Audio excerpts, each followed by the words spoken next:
ऐसे। Assalamualaikum Ashish, how are you doing? All good, sir.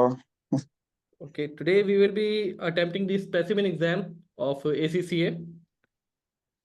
ठीक है, Yes, sir. और हम ये अटेम्प्ट करेंगे 1.5 आवर में, थोड़ा सा डिफिकल्टी इंक्रीज करने में 1.5 आवर में इसको अटेम्प्ट करेंगे। Is that okay Okay, with sir. You? Yes, sir. Okay, sir. अच्छा, हम इसमें चलेंगे इस तरह कि मैं सवाल पढ़ूंगा, आंसर आपने ही करना है। ठीक है, आंसर मैं नहीं करूंगा, आंसर आपने ही करना है। Okay, sir. मैं बस आपको थोड़ा सा गाइड करूंगा जहां आप फंस रहे होंगे, थोड़ा सा यहाँ पर। ठीक है, Yes, sir. Okay, basically sir. Answer आपने ही देने हैं। सही है? Okay, sir.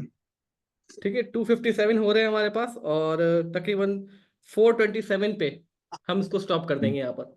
उससे पहले Okay. होपफुली कंप्लीट हो चुका होगा ये। Okay, sir. Okay, sir. ठीक है, और मैं आपके आंसर्स मार्क भी कर रहा हूँ अपने पास, मेरे पास। ठीक है, Okay, sir. और जो फिर आपका स्कोर बनेगा फिर मैं एंड में आपको कैलकुलेट करके बता दूंगा ये। Okay, sir. ठीक है, स्टार्ट करते हैं फिर यहाँ पर। क्वेश्चन 1 देखें। सेक्शन ए का क्वेश्चन 1। सेक्शन ए में 45 क्वेश्चन होते हैं, एमसीक्यूज। पता है ना आपको, ये एग्जाम फॉर्मेट Yes, sir. देखा है ना? Yes, sir. जी, चलें। सेक्शन ए हम स्टार्ट कर रहे हैं। क्वेश्चन नंबर 1 देखें। विच ऑफ द फॉलोइंग में imply terms into a contract? Contract में कौन सी ये चीजों में से, ऑप्शंस में से इम्प्लाई टर्म्स कर सकता है? अब इस पे गौर कीजिएगा, imply terms into contract. Options देखें। स्टैच्यू, बी थर्ड पार्टीज, या C parties to the contract. Yes, sir. हाँ, कौन सा हो सकता है इसमें जो इम्प्लाई कर सकता है terms? Imply, yes, sir. Contract का मुझे लग रहा है सर, इसका थर्ड पार्टी मुझे लग रहा है सर, ये स्टैट्यू होगा सर, ऑप्शन ए होगा। स्टैच्यू क्यों होगा? क्योंकि सर लाइक ये कोर्ट को डिसाइड करना होता है ना, लाइक वो लोग ये इम्प्लाई करते हैं कि लाइक यस, आपका ऑप्शन सही है, लाइक लेकिन लाइक इसमें इसमें ये बेहतर है कि स्टैच्यू ऐसा सही आंसर है। यस ठीक है, सर। जो टर्म्स इंप्लाई होती हैं वो किसके बेसिस पे होती है? लॉ के बेसिस पे, और लॉ क्या है यहाँ पे? स्टैच्यू है। Yes sir. ठीक है, क्वेश्चन यस नंबर सर। 2 पे है, ये आपने सही स्कोर किया है इसको। 2 पे आए। स्क्रीन क्लियर नजर आ रही है आपको? Yes sir. Yes sir, totally clear sir. Yes sir. 2 देखें।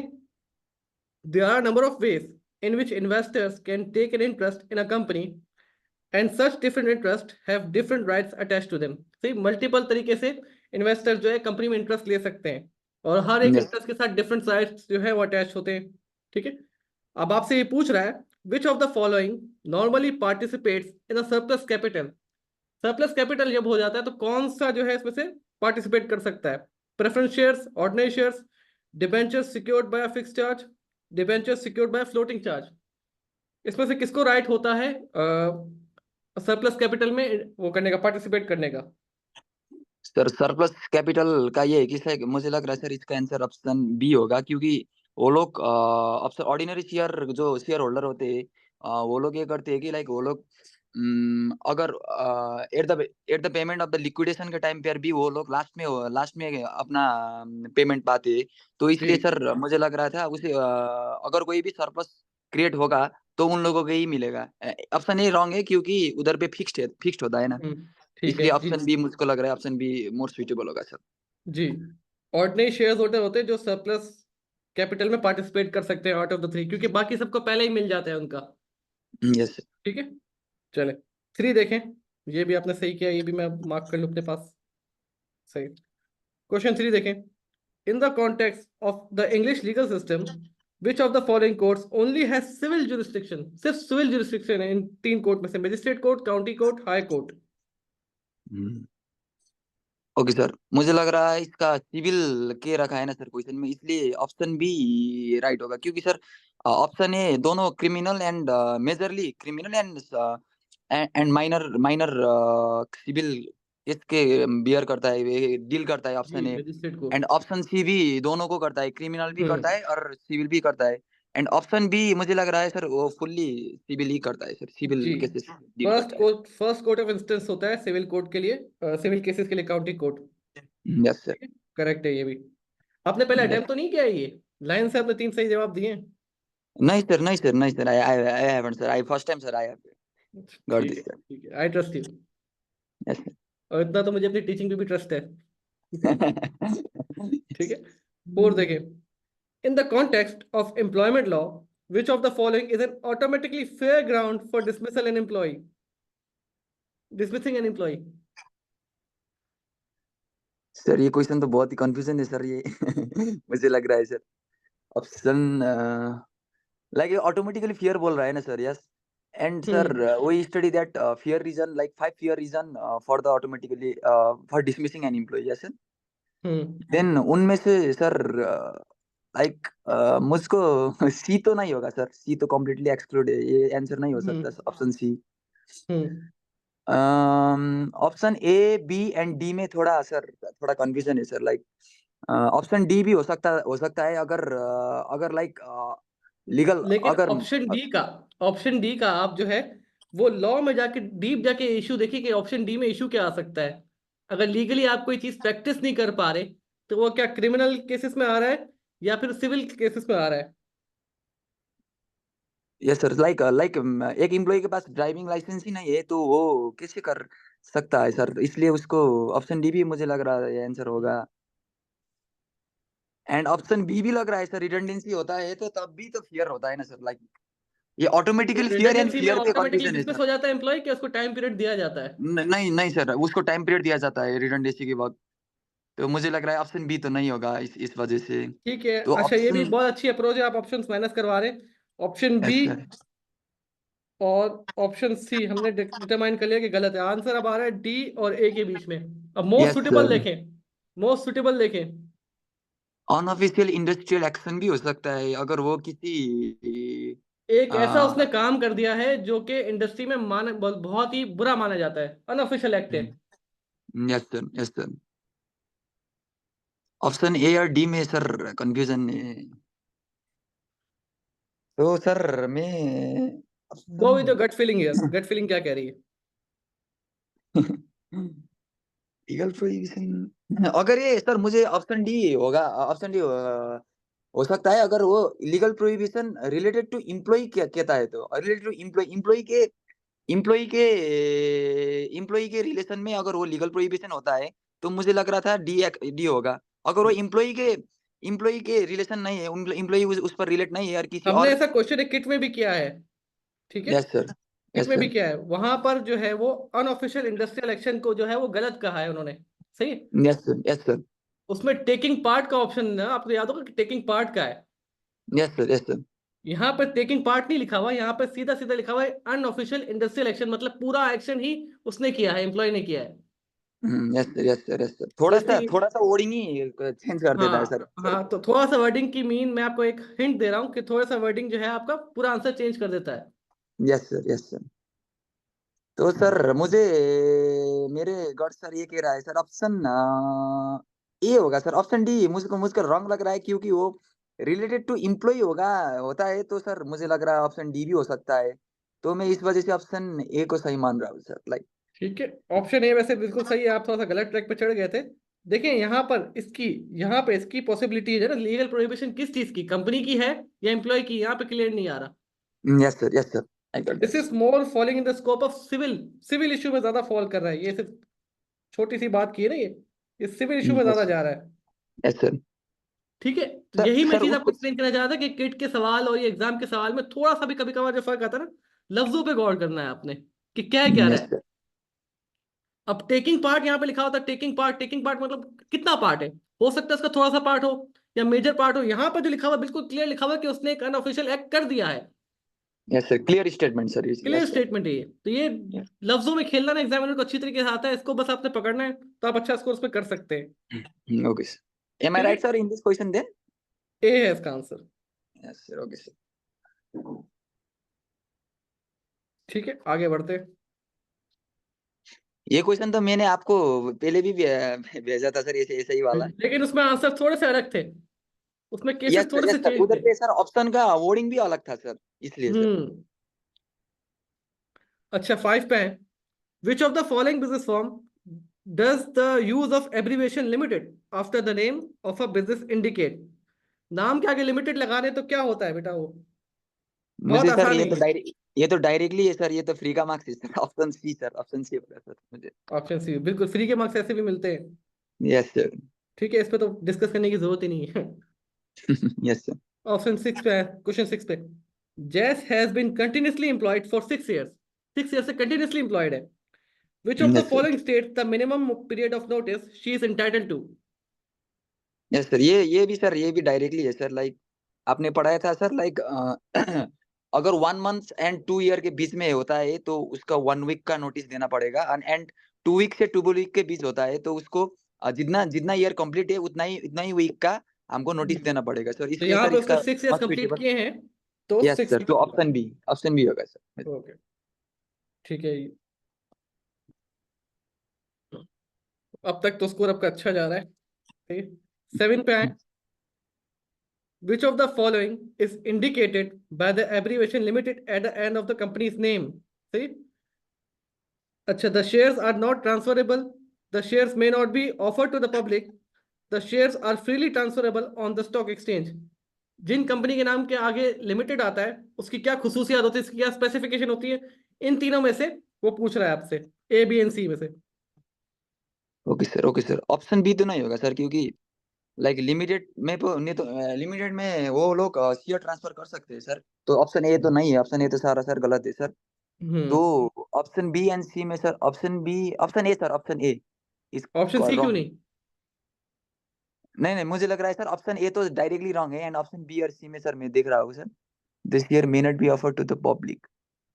ये भी है सर, ये प्राइवेट, जब जब कोई भी प्राइवेट लिमिटेड है तो वो अपनी पब्लिक को शेयर ऑफर तो नहीं कर सकती, लाइक पब्लिक, वो तो पब्लिक होना चाहिए था, पब्लिक पब्लिक सोचो लिमिटेड उसमें, सोचो भाई, कंपनी सोचो होना क्या चाहिए कह रहे सर। हो, सोचो। सोचो, थोड़ा सा ट्रिकी सवाल है, ये है एक नंबर का लेकिन थोड़ा सा ट्रिकी है। फोकस करो दिस उस पर। Year may this year may not be offer to the public. अच्छा चलो, इस तरह आओ, ए पे देखो क्या कह रहा है आपसे वो। ऑप्शन को दोबारा पढ़ो वापस। Yes sir, indicate by the abbreviation LTD at the end of the companies name.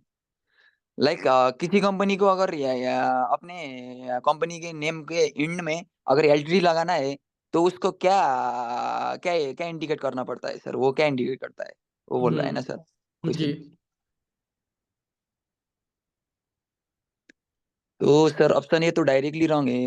Option B, B right है सर, बी तो राइट है सर, क्योंकि लाइक अगर कोई भी प्राइवेट लिमिटेड हो तो सर वो लोग पब्लिक को तो ऑफर नहीं कर सकते ना शेयर। तो मुझे पब्लिक पब्लिक कंपनी तो कर सकता है, पर एलटीडी पब्लिक कंपनी लोग नहीं करते। एलटीडी कौन लोग, प्राइवेट लिमिटेड कंपनी लोग एलटीडी का एब्रीविएशन यूज करते हैं ना। तो इसलिए ऑप्शन बी भी हो सकता है sir. And option C, the shares are freely transferable on the stock exchange. ये तो सर, ये मुझको थोड़ा सा लाइक डाउटफुल लगा सर, इसलिए लाइक ऑप्शन बी होना चाहिए था सर आंसर। ठीक ऑप्शन है। C, the share are freely transferable on the stock exchange. क्या प्राइवेट लिमिटेड कंपनी के शेयर्स यस स्टॉक एक्सचेंज पे सर। लिस्ट होते हैं? नहीं नहीं सर, नहीं सर, नहीं सर। डिस्कशन खत्म हो गया ना। Yes sir. ठीक है, बी। यहाँ पे मैं आपको भाई, यहाँ पे मार्क्स डिडक्ट करूंगा, आपने बहुत टाइम लगाया है इसमें। Okay sir, okay sir. ठीक है, ये बहुत सिंपल सा क्वेश्चन था, आपसे अब मार्क्स डिडक्ट होंगे इस पे। ओके सही। Sir, okay sir. ओके, 8 देखें। Section 122 Insolvency Act 1986 specifically provides a distinct ground for applying to have a company wound up on the ground that it is just and equitable to do so. Which of the following parties may petition to have a company compulsory wound up under that provision? See, company को wound up करवाना है, सही है, इस basis पे कि ये करना फेयर है, इक्विटेबल है, सही। तो ये पिटिशन कौन कर सकता है? शेयर होल्डर्स कर सकते हैं, क्रेडिटर्स कर सकता है, डिबेंचर होल्डर्स कर सकते हैं, या सेक्रेटरी ऑफ स्टेट कर सकता है? Especially provides the distinct ground for applying to have the company owned up on the ground that is just and equitable, है ना sir. Hmm. Just and equitable हो सकता है कंपलसरी वाइंडिंग अप के लिए। तो किसका कंपलसरी वाइंडिंग अप होता है, ये कौन करवाता है compulsory wind up? Sir what? Members करवाते हैं, ये क्रेडिटर्स करवाते हैं, कौन करवाता है ये? कंपलसरी वाइंड अप, जी। लाइक वो मेंबर्स कोर्ट भी कोर्ट करवा करवाते सकते हैं हैं, sir, court court court creditors कर भी करवा सकते हैं, यहाँ पे कौन आएगा इसमें? इसमें sir compulsory wind up, like अगर क्रेडिटर 750 का डेप्थ से अगर ऊपर उसका डेप्थ है तो क्रेडिटर भी करवा सकते हैं कंपनी को compulsory wind up. Option C and D तो मैंने नहीं पढ़ा है sir, option C and D तो सरासर गलत है सर। मुझे ऑप्शन बी पे बहुत ही हाई प्रोबेबल लग रहा है sir, like shareholder of the company, option B होगा सर राइट आंसर मुझे लग रहा है। ऑप्शन ऑप्शन बी होगा sir. B final? Yes sir, final sir. Okay बेटा, यहाँ पे आप जो है गलत चले गए थोड़ा सा। ठीक है, यहाँ पे आपका ये आंसर रॉन्ग है यहाँ पर। Okay sir, okay sir. इसका ये आंसर होगा बेटा आपका ए होगा। ए क्यों ए होगा होगा। देखें। इन केस ऑफ इंसॉल्वेंसी कि कंपनी जो है इंसॉल्वेंट हो गई है, सही, इंसॉल्वेंट हो गई है। अब आपको पता है कि आपको अपना पूरा पैसा नहीं मिलेगा, तो यस उस सर। बेसिस पे क्रेडिटर्स जो है मैक्सिमम रिकवरी के लिए कंपलसरी वाइंड अप करवा सकते हैं क्रेडिटर्स उस केसेस में जब इंसॉल्वेंसी का केस हो, जब आपको पता हो कि कंपनी अपना पूरा जो है पैसा वापस नहीं कर पाएंगी।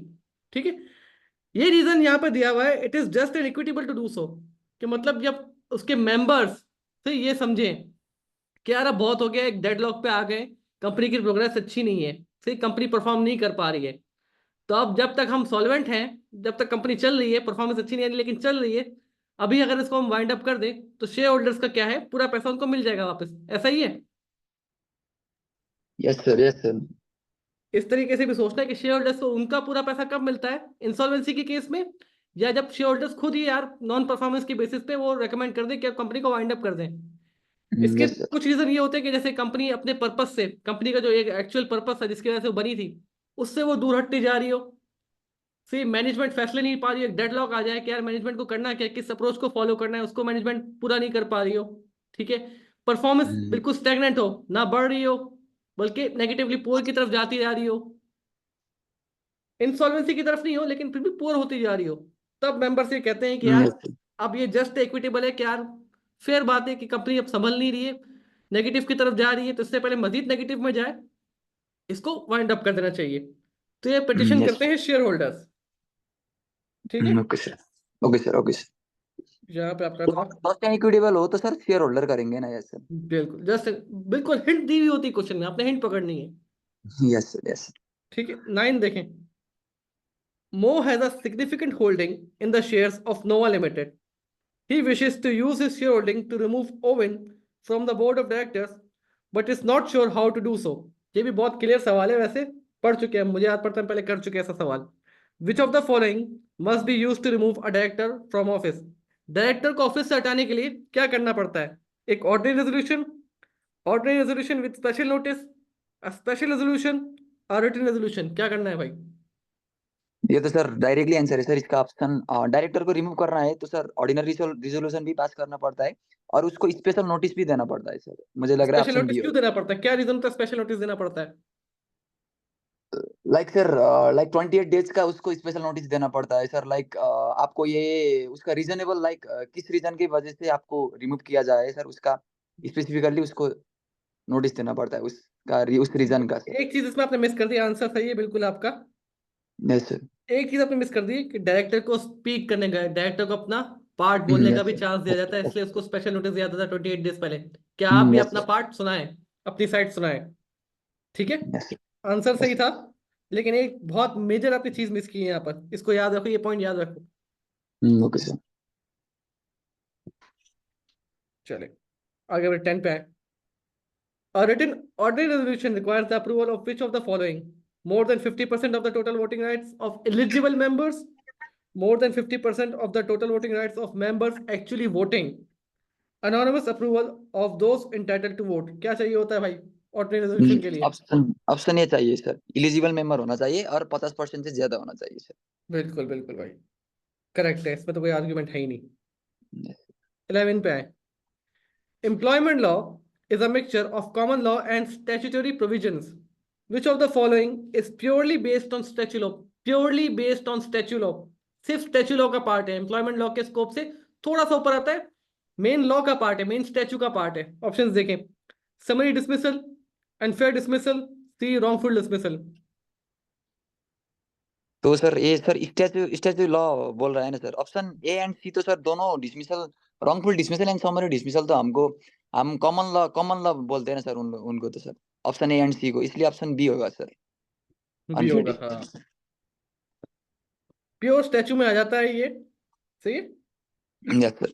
प्योर स्टैच्यू में ए और सी तो उसमें देखना पड़ता है कि रीजंस क्या थे, क्या हुआ, फेयर ग्राउंड उस टाइम नहीं थे, तो ये एम्प्लॉयमेंट लॉ के स्कोप पे ज्यादा आते हैं। अनफेयर अगर यस आपने डिसमिसल दिया है तो उसमें अनफेयर डिसमिसल है, वो तो सीधा सीधा स्टैचू का पार्ट है। बिल्कुल सही है यहाँ पर।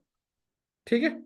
Yes sir. सवाल 5, Joe's contract of employment states that she is employed in Glasgow when her employer tells her that she has to work in London, some 500 miles away. Joe immediately resigns. Which of the following may this be considered an example of? भाई हुआ है यहाँ पर कि जो है, जब उसका कॉन्ट्रैक्ट हुआ तो उसे कहा गया आप ग्लासगो में काम करेंगे। ठीक है। Yes sir. अगर लेमैन टर्म्स में अगर हम पूछे यहाँ पे अंडरस्टैंडिंग के लिए, तो जब मेरा कॉन्ट्रैक्ट हुआ आप मेरे एम्प्लॉयर के साथ, तो उसने कहा कि यार आप कराची में काम करेंगे। सही। और जैसे ही मैंने ज्वाइन कर लिया, मेरे एम्प्लॉयर ने मुझे बताया कि आपको लाहौर में, दूसरी सिटी जो 500 माइल्स दूर है, वहां पे काम करना है, तो मैंने यस रिजाइन सर। कर दिया। ठीक है। ये किस चीज की एग्जांपल है? अनफेयर ये तो डिसमिसल सर है, कंस्ट्रक्टिव डिसमिसल है, या समरी डिसमिसल है? ये तो सारा सर सर कंस्ट्रक्टिव ही हुआ ना सर। उसने कंस्ट्रक्ट कर दिया, उसने ब्रीच ऑफ कॉन्ट्रैक्ट कर दिया सर एम्प्लॉयर ने सर अपने वो बिल्कुल बिल्कुल। ग्लासगो पे वर्किंग करता है। कंडीशन ही चेंज कर दी। Yes sir. ठीक है। ये भी करेक्ट है बिल्कुल। ठीक है। 13, which parties are bound by the terms of the tender when one party submits a tender? Tender submit करवाते टाइम कौन सी पार्टी बाउंड होती है? The person submitting the tender, the person requesting the tender, both parties, या D neither parties? Sir sir sir tender पे तो sir जो submit करवाता है सर उस वही बाउंड होता है पहले तो। लाइक क्यों इसलिए दूसरा ऑप्शन मुझे पर्सन लग रहा जिसको है ऑप्शन जिसको ए होगा सर। जिसको बिड रिसीव हुई होती वो क्यों बाउंड नहीं होता? Sir what sir? जिसको बिड रिसीव हुई है, एक बंदे ने टेंडर की बिड सबमिट कराई है, तो वो तो जिसको वो invitation bid to treat submit होता है ना कराई है सर। वो बाउंड क्यों नहीं है? वो तो इनविटेशन टू ट्रीट होता है ना सर, ये तो सर बिल्कुल इसलिए। बिल्कुल करेक्ट, ये आंसर सुनना चाह रहा था मैं आपसे। जो टेंडर का इनविटेशन दे रहा है वो इनविटेशन टू ट्रीट कर रहा है कि आप आके मुझे ऑफर करें।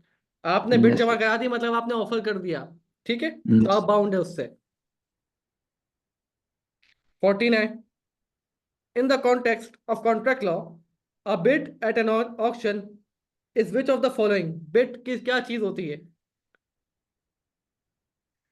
N invitation to be- treat, an offer, a counter offer, an acceptance.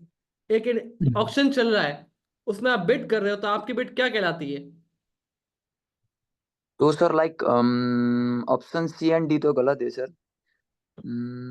Option A and B में सर लाइक अगर अगर वो ऑप्शन ऑप्शन कोई दे रहा है सर उसको तो हम इनविटेशन टू ट्रीट बुलाते हैं सर। पर कोई बीड बीड दे रहा है तो उसको तो हम्म। हम एक तरीके से ऑफर ऑफर बोलते हैं सर। मुझे लग रहा है सर इसका आंसर ऑफर होगा बिल्कुल सर। ऑफर है। फुल फुल मार्क्स लेते जा रहे हो भाई। सर अब थोड़ा आइडिया हो रहा है थोड़ा सा कि मिस्टेक तैयारी हो गया कितनी है। अच्छी कर ली तुमने। ऊपर थोड़ा सा मिस्टेक हो गया है। होता है, थोड़ा बहुत चलता है अभी। अच्छा भाई देखें, ये थोड़ा सा अच्छा सवाल है, बहुत अच्छा सवाल है ये।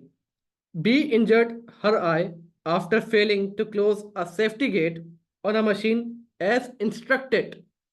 She was also not wearing mandatory safety goggles as required by her contract of employment. एक बंदी है यहाँ पर बी, उसने मशीन का सेफ्टी गेट बंद नहीं किया, सही है, और गॉगल भी नहीं पहना जो मैंडेटरी है। ठीक है। उसकी आंख में चोट लग गई। Which of the following is this an example of? Novus actus interveniens, voluntary not fit injuria, res ispa loquitur, contributory negligence. ये क्या है भाई? सर ये तो सरासर voluntary not non fit injury है सर। क्यों? लाइक लाइक सर एम्प्लॉयर ने वो तो मैंडेटरी सेफ्टी गर्ल्स लगाने रिक्वायर है सर उसके लिए तो वो बोला था सेफ्टी रूल्स तो उसने प्रोवाइड करा था सर। पर उसने हम्म। जानबूझकर नहीं किया तो सर ये तो गलत है ना सर। इसलिए सर बिल्कुल वो गलत है। एक्सक्लूजन क्लॉज बन जाएगा सर उसके लिए ये ऑप्शन बी। बिल्कुल बेल है, ऑप्शन बी है। विलिंगली अपने आप को एक्सपोज किया है रिस्क को, यही कॉन्सेप्ट कहता है, सही है। ठीक है। Yes sir. ऑप्शन बी, यहाँ पे भी मैं अपने पास नोट कर लूँ। ठीक है। 16 पे आए। What is the effect of finding a contributory negligence in the law of tort? Effect क्या होता है भाई contributory negligence का? It removes the requirement to pay damages. It reverses the payment of damages. It decreases the level of damages, damages कम कर देता है, damages की पेमेंट रिवर्स कर देता है, या डैमेजेस की पे करने की रिक्वायरमेंट ही खत्म कर देता है, क्या होता है? सर ये तो कंट्रीब्यूटरी एक पार्शियल डिफेंस बन जाता है सर, इसलिए सर ये लेवल ऑफ डैमेज को डिक्रीज करता है सर, ऑप्शन सी होगा सर। एग्जैक्टली एग्जैक्टली एग्जैक्टली भाई, शाबाश है, वेरी गुड। चले, आ गए हैं भाई, यहाँ पे मैं आपके पास आगे note करूं। चले, 17 देखे। In the context of English legal system, which of the following courts only has criminal jurisdiction? Criminal jurisdiction. Option criminal तो सर ऑप्शन बी है सर, क्राउन कोर्ट ही है ना सर, ऑप्शन क्रिमिनल को, क्रिमिनल केस को तो option, only criminal case तो option B होगा sir. Magistrate court भी तो देखती है। मजिस्ट्रेट कोर्ट तो क्रिमिनल भी देखती है सर, वो सम सिविल भी देखती है ना सर, इसलिए क्या सर देखती उस है? उधर पे पोजीशन, सिविल सिविल केस, कौन से सिविल केस देखती है मजिस्ट्रेट कोर्ट? वो माइनर सर, माइनर सा देखता है सर वो। बिल्कुल बिल्कुल, चले, शाबाश है भाई, वेरी गुड, बीवी आपका सही है यहाँ पे भी। ठीक है, अच्छा भाई, 18 पे आए। Imran claims that Zack owes him £1,000 as a result of a breach of contract. In which court will Imran start his action against Zack? Imran claim कर रहा है कि भाई £1,000 का मेरा बनता है क्लेम जैक के ऊपर, क्योंकि उसने कॉन्ट्रैक्ट ब्रीच किया है। तो कौन से कोर्ट में जाएंगे वो? The magistrate court, the county court, the high court? Sir ये तो बिटवीन इंडिविजुअल्स के, इंडिविजुअल दोनों इंडिविजुअल्स है सर, इसलिए हम्म। Sir like option B treat करता है सर इसको, ऑप्शन बी होगा county sir. Court first instance of court है सिविल केसेस के लिए, बिल्कुल। Yes sir. ठीक है, चले। In the context of case law, which of the following applies to an obiter dictum? Obiter dictum statements होती हैं, याद है? Yes sir, yes sir. क्या होती हैं ये?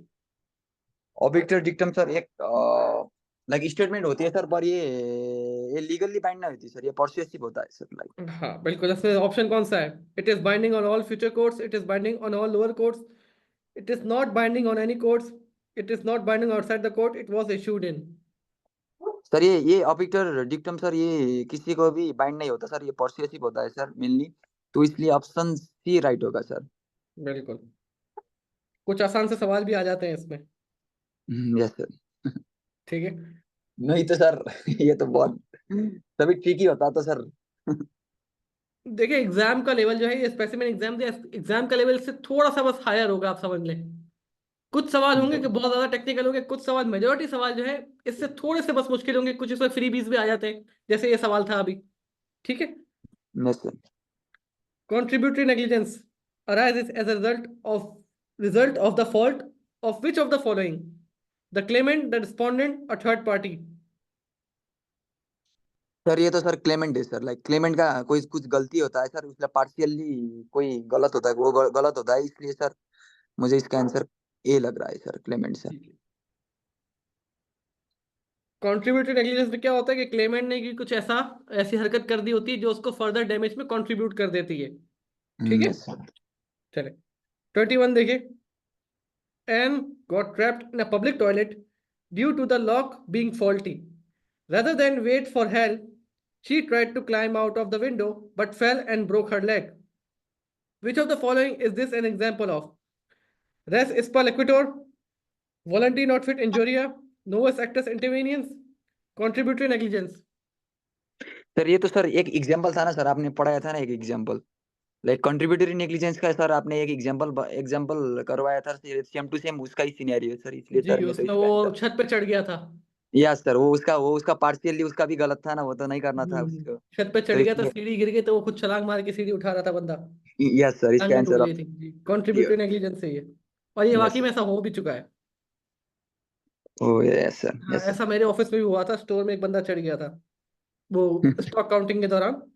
अब वहां से यस। वापस जहां से वो चढ़ा था, वो स्टेयर कोई और बंदा उठा के ले गया, क्योंकि वो बहुत बड़ा वेयर हाउस था, और वो स्टेयर जिससे चढ़ा था लैडर के थ्रू, वो लैडर कोई और बंदा यूज के लिए लेके चला गया था।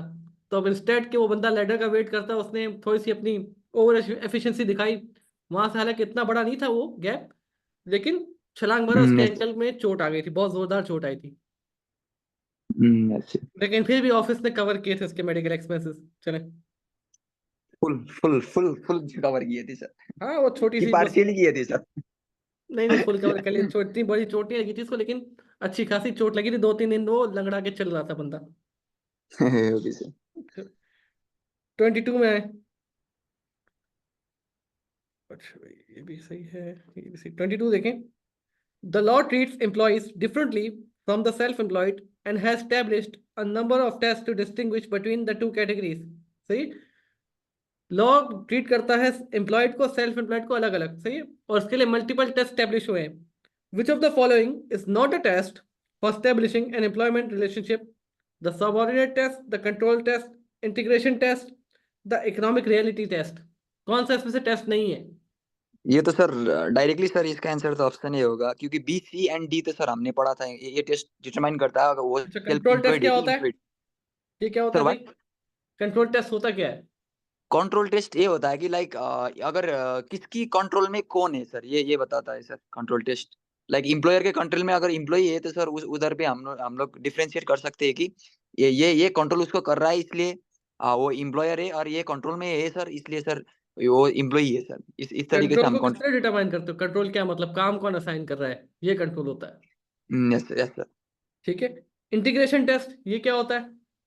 इंटीग्रेशन टेस्ट सर ये एक बहुत इम्पोर्टेंट पार्ट होता है सर। लाइक अगर अगर इसके बिना अगर कोई भी ऑर्गेनाइजेशन रन नहीं हो सकता तो हम उसको क्या हम इम्प्लॉय ट्रीट करते हैं। इंटीग्रेशन एक मेन इंपॉर्टेंट मेजर पार्ट होता है सर। कितनी इंपॉर्टेंस है बेसिकली उस एम्प्लॉय की, ऐसा है? बिल्कुल उस ठीक। उस इम्प्लॉय का बिना वो कंपनी रन ही नहीं हो सकता सर। लाइक ठीक वो है। कंपनी बंद करनी पड़ती है सर, ये बहुत ही इंपॉर्टेंट होता है सर ये। ये साथ साथ छोटा सा क्विज भी ले लिया आपका मैंने, चलो।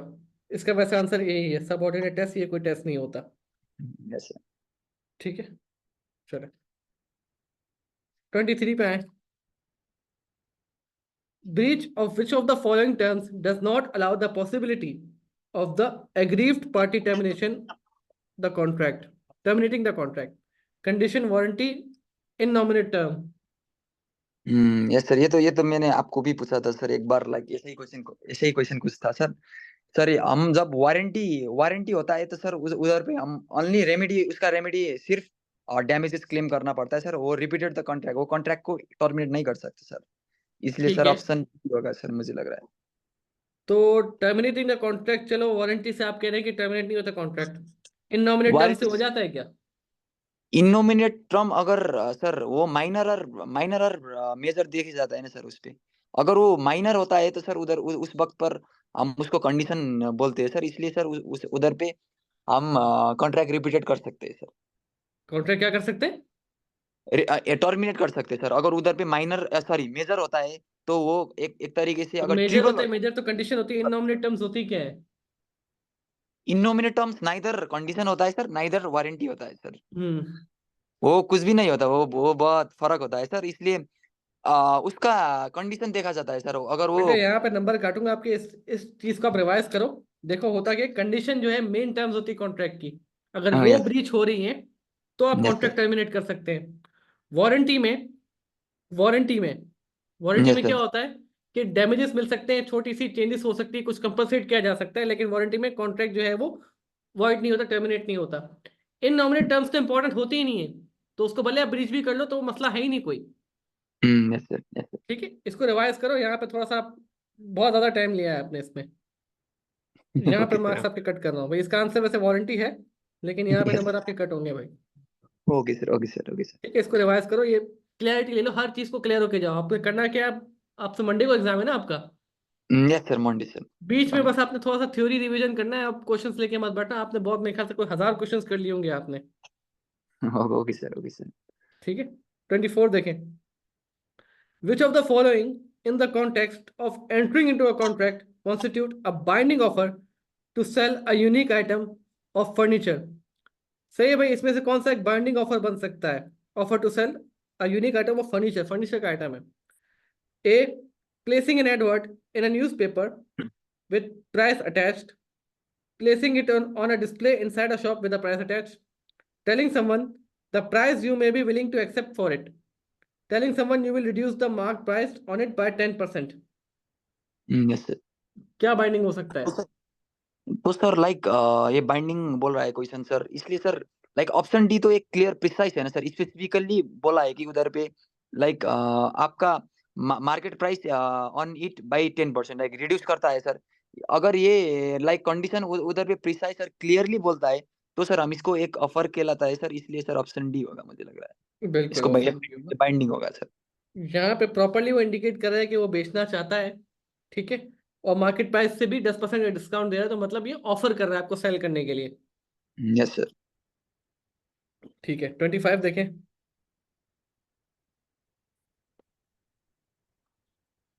Mark has received the agenda for the annual general meeting of Rova Limited, a company he has shares in.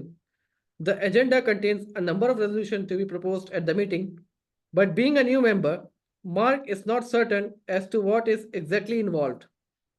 In the context of company meetings, which of the following must be passed by a 75% majority to be effective? An ordinary sir resolution with special notice, a special resolution, a written resolution. क्या है भाई? 75% के ऊपर sir ये special resolution होता है sir, option B बिल्कुल होगा। बिल्कुल क्लियर है इसमें। चले आगे बढ़े, 26 पे आए। अच्छा, ऑलमोस्ट 1 आवर हमारा हो गया है, ठीक है। Okay sir, okay sir. Section, sorry, half an hour हुआ है हमारा, 1 आवर नहीं, हाफ एन आवर हुआ है, ठीक है। Section 122 Insolvency Act 1986 provides a number of distinct grounds for applying to have a company wound up on a compulsory basis, ठीक है भाई। Which of the following is not a ground for the compulsory winding of a company under that provision? चले, ये provisions दिए हुए हैं, इनमें से कौन सा एक कंपलसरी वाइंडिंग अप का रीजन नहीं बनता? The company has not received the trading certificate with in its first 12 months, the company has not started trading with in the first 12 months, the company has suspended it's business for 12 months, the company has Altered its primary business with in the first 12 months. इसमें से कौन सा ऐसा reason होता है जो compulsory wind up का reason नहीं बनता? Okay sir, option A B and C तो सर वैलिड पॉइंट लग रहा है सर, वैलिड पॉइंट ही है sir option A B and C तो, इसलिए सर मुझको लग रहा है सर ऑप्शन डी ये नहीं हो सकता सर, ऑप्शन डी होगा सर मुझे लग रहा डी होगा, बिल्कुल डी होगा। भाई अगर आपको ट्रेडिंग सर्टिफिकेट ही नहीं मिला फर्स्ट 12 मंथ्स में, तो ऑलरेडी कंपलसरी वाइंड अप में चला जाता है। है। Yes sir. कंपनी को सर्टिफिकेट मिल चुका है लेकिन ट्रेड ही नहीं कर रही, ठीक है, तो वो भी रीजन बन जाता है। कंपनी ने बिजनेस सस्पेंड कर दिया, मतलब काम ही नहीं करी, बोली मैं काम ही नहीं करूंगी, तो फिर जाहिर है वाइंड अप करो, काम नहीं करे तो खत्म करो। Yes D sir. इसका आंसर है। 27, Abe issued an invitation to tender for a contract and B submitted her terms. Which of the following statements is accurate? A. Abe made an offer which B accepted. Abe made an invitation to treat and B made an offer. Both Abe and B made invitations to treat. Abe made an offer and B made a counter offer. क्या है भाई? Abe ने issue किया है invitation to tender, सही है, और B ने अपनी टर्म्स जो है सबमिट की है। तो सर एप एप एप अगर इनविटेशन दे रहा है सर, तो ये इनविटेशन से ट्रीट ट्रीट होगा सर मुझे लग रहा है, इसलिए ऑप्शन बी एंड सी में सर एक होगा sir, option B and A and D तो सरासर गलत है सर। तो ठीक है, डी को ही हमने कर दिया। सबमिटेड आवर टर्म्स, ऑप्शन तो बी ने अपने टर्म सबमिट किया है सर, तो वो तो एक तरीके से ऑफर दे रहा है ना सर, इसलिए बिल्कुल मुझे बिल्कुल लगता है बिल्कुल ऑप्शन बी बिल्कुल। होगा। डी ये तो है। सिंपल ऑप्शन का ही सर वो क्वेश्चन था ना सर, आगे वाला हम्म। वो सही होगा सर। बी है। इसमें आपने बस ऑप्शंस एनालाइज करने थे, खुद ब खुद आंसर इसमें मिल रहा है आपको, ठीक है। 28 में है। चले, in the context of statutory interpretation, which of the following requires judges to consider the wrong which the legislation was intended to prevent? सही है भाई, दोबारा पर सवाल पढ़े, थोड़ा सा कंफ्यूजिंग हो जाएगा ये। In the context of statutory interpretation, which of the following requires judges to consider the wrong which the legislation was intended to prevent? इसमें से कौन सा होता है भाई कि जिस चीज को कानून ने प्रिवेंट करना होता है उस चीज को फोकस करना है यहाँ पर, जिसको लेजिस्लेशन प्रिवेंट करना चाह रहा होता है। The yes mischief sir. Rule, the literal rule, the golden rule. तो सर ये तो सर ये कानून लेजिस्लेशन की तरफ जा रहा है सर, तो एंड स्टैट्यूटरी इंटरप्रिटेशन है सर। तो सर हमने मिसशिप रूल का डेफिनेशन में ये पढ़ा था कि लाइक अगर कोई भी स्टैट्यू डिसाइड करता है तो स्टैच्यू का अपना डिसीजन लेता है तो उसको हम मिस्टिव रूल बोलते थे सर। एंड ऑप्शन बी तो नहीं होगा क्योंकि उधर पे डिक्शनरी, सिंपल एक डिक्शनरी का मीनिंग देखा जाता है। ऑप्शन बी तो नहीं होगा सर। गोल्डन एंड रूल क्या ऑप्शन है? सी भी। Sir what sir? Golden rule क्या होता है? Golden rule sir like like preference दी जाता है, प्रेफरेंस दी जाता है सर।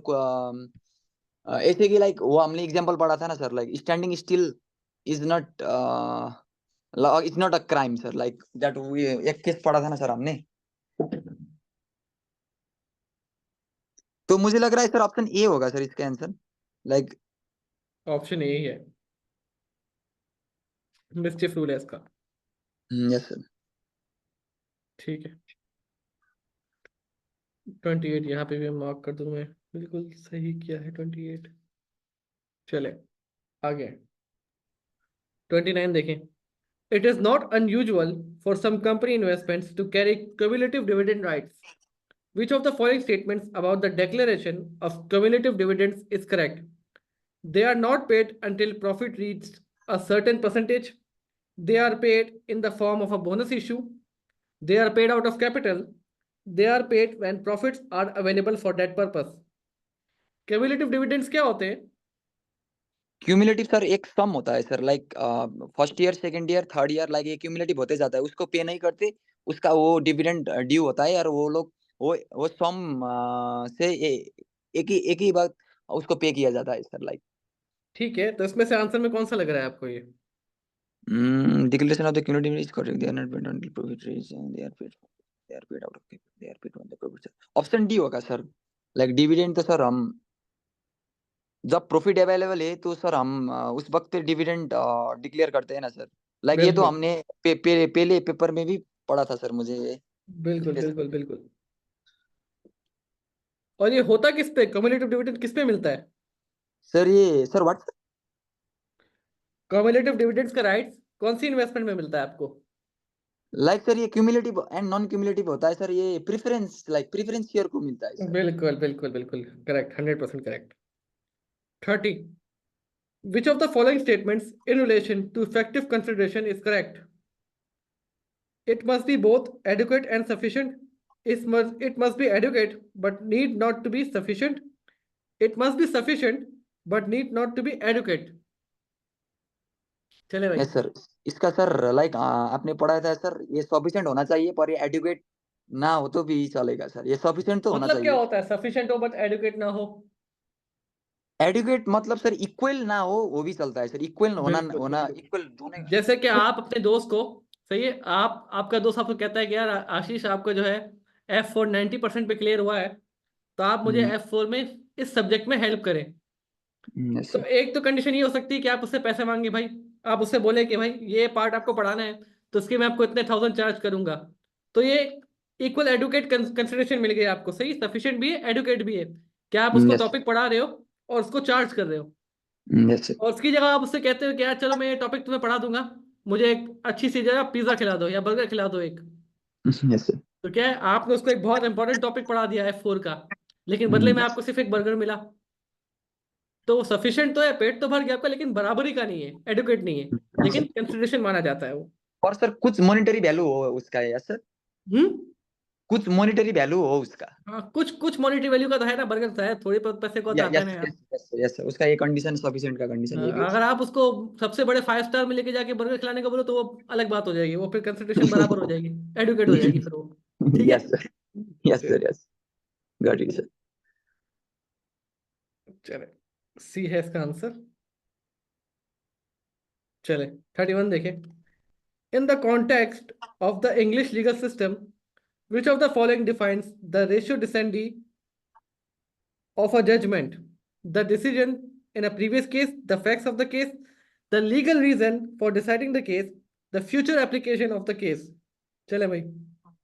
तो सर ये तो इसका तो डेफिनेशन है sir, like the legal reason for deciding the case, इसका डेफिनेशन है ये सर, लाइक। फ्री भी होते हैं कुछ कुछ तो सवाल इसमें। Yes sir. Sir real exam में भी होता है क्या सर ऐसा? जी। रियल एग्जाम में भी तो कुछ फ्री हाँ, मार्क्स कुछ होता है सवाल होते क्या? हैं इसमें, कुछ सवाल वो ऐसे ही बस बच्चों को पास करने के लिए दे देता है। Okay sir, okay sir. ऐसे होते हैं, ऐसे सवाल फ्रीक्वेंट नहीं आते हैं, मतलब आपको 10 20 मार्क्स ऐसे अक्सर मिल जाते हैं। लेकिन वो एग्जामिनर के मूड के भी डिपेंड करता है, एग्जामिनर के मूड के ऊपर। अगर वो खराब मूड में आया होगा एग्जाम बनाने, तो फिर सवाल थोड़े मुश्किल भी दे देता है वो। ओके लाइक कुछ सर। टाइम में मैंने देखा था कि यार, एक आज से कुछ साल पहले एक अटेम्प्ट गई थी जिसमें पासिंग रेशियो जो है वो वैसे नॉर्मली F4 का 70 to 80% के बीच में होता है, उसमें 55% पे चला गया था। Okay, yes sir, yes. तो रिसेंट टाइम से, रिसेंट डेकेड में वो सबसे ज्यादा कम पासिंग रेशियो था। तो उस वक्त हो सकता है सर एग्जामिनर लॉ का कुछ ये खराब होगा मूड में सर, हो। लॉ का जी, लॉ का 55 सर, वो तो बहुत ही डाउन है सर। बहुत डाउन है। इसकी जो कंपेरेटिवली 70 to 80 के बीच में होता है, वो फिफ्टी यस। फाइव पे जाना कुछ आई थिंक 6 या 7 साल पहले ऐसा हुआ था, एक साल में हुआ था। ओ। तो लगता है वो इन्विजिलेटर उस टाइम जो एग्जामिनर था वो बहुत ही खराब उसका साल था वो। ठीक है। इससे पहले भी ये लॉ का एग्जाम जो है अब थोड़ा सा इजी हो गया है। जब ये रिटन फॉर्म में होता था ना, तभी बहुत डिफिकल्ट होता था, इतना आसान नहीं था। ओ, तभी पेपर बेस्ड होता था सर सब जब पेपर उस बेस्ड वक्त। होता था और रिटन फॉर्म में होता था, सही, उसमें एमसीक्यूज हम्म, नहीं होते थे। आपको लॉ के स्टैच्यूज की प्रोविजंस वगैरह ये सब चीजें डिफाइन करनी पड़ती थी। सब्जेक्टिव होता था सब सर। हाँ, तब तो ऐसा होता था कि आप जो है वो खाली ऑप्शन सेलेक्ट करके आप बच नहीं सकते। आपने देख लिया कि भाई हाँ ये जो है वो इसकी लीगल रीजनिंग है, उसके साथ भी आपको उसका एक डिफाइनिंग टर्म्स लिखने पड़ते थे क्यों है।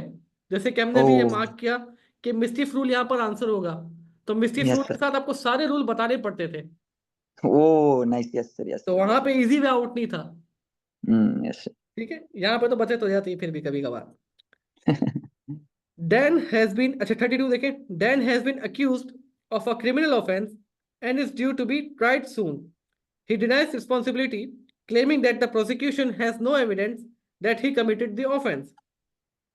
Offense in question, अच्छा, which of the following describes the standard of proof in a criminal case? भाई डैन यहाँ बंदा है जिस पे एक जुर्म करने का इल्जाम लगा है, और डैन कह रहा है कि ऑपोजिशन के पास, प्रोसिक्यूशन के पास कुछ सबूत ही नहीं है कि जो ऑफेंस वो बोल रहे हैं उसको प्रूफ कर सके। तो ये आपसे पूछ रहा है कि स्टैंडर्ड ऑफ प्रूफ क्या होना चाहिए क्रिमिनल केस में। A, on the balance of probability, on the balance of certainty, beyond reasonable doubt, या beyond evident doubt. Sir sir option C होना चाहिए सर, क्रिमिनल केस के लिए हम बियॉन्ड रीजनेबल डाउट होगा सर। ऑप्शन ए तो बिल्कुल सर सर, सिविल केस के लिए है, तो ऑप्शन सी होगा सर इसका आंसर। ये बिल्कुल तो बिल्कुल डायरेक्टली बियॉन्ड, डायरेक्ट आंसर होगा सर। बियॉन्ड रिजनेबल डाउट बिल्कुल फ्री भी दिया है यहाँ पर, ये किट यस में साफ साफ लिखा हुआ है। सर, एक होता है बर्डन ऑफ प्रूफ एंड एक होता है standard of proof, yes sir. जी। Okay sir. 33 देखें, which of the following statements relating to the limited liability partnership is correct? They are limited to a maximum of 20 members. They must have a minimum of 2 members. They must have at least one unlimited member. उधर भी तो sir maximum कोई भी limit नहीं है, option A तो sir गलत हो गया सर। एंड ठीक है, ऑप्शन सी तो लिमिटेड पार्टनरशिप में होता है, लिमिटेड लाइबिलिटी में तो नहीं होता, लिमिटेड लाइबिलिटी पार्टनरशिप में तो नहीं होता है। तो ऑप्शन बी लग रहा है सर मुझे, आंसर ऑप्शन बी होगा सर। ऑप्शन बी है बिल्कुल। चले, मुझे लग रहा है 1.5 आवर से भी पहले हम कर लेंगे इसको। ठीक है, 34 पे आए। Ho subscribed for some partly paid up shares in Low Limited. The company has not been successful, and Ho has been told that when Low Limited is liquidated, he will have to pay the amount remaining unpaid on his shares. However, he is not sure whom to pay, whom such payment should be made. In limited liability companies, shareholders are liable to which party for any unpaid capital? चले भाई, बहुत अच्छा सवाल है, ये भी अच्छा सवाल है। The creditors, the directors, the company, the liquidator. The company administration who has been told that release will have to be the